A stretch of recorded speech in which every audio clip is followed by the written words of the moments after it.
Angkatan bersenjata Rusia tak pernah kehabisan cara dalam merugikan kelompok musuhnya. Terbukti dalam sebuah rekaman yang ramai beredar di media sosial Telegram pada Sabtu 10 Agustus 2024. Tepatnya di wilayah Kherson, militer Rusia menjatuhkan rentetan granat mematikan di sekitar truk pick-up Angkatan bersenjata Ukraina terparkir. Beruntung, lemparan granat tersebut tidak tepat mengenai kendaraan militer Ukraina.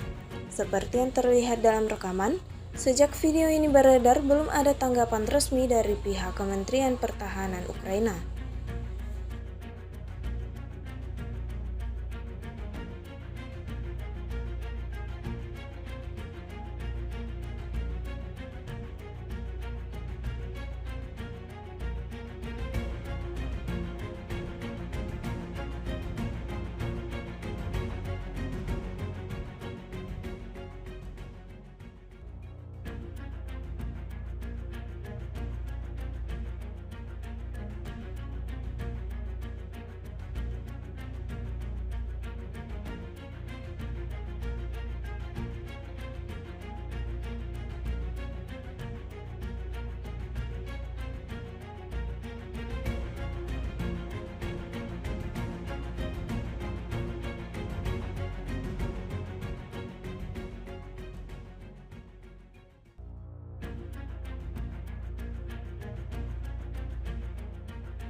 Download Tribun X sekarang, menghadirkan lokal menjadi Indonesia.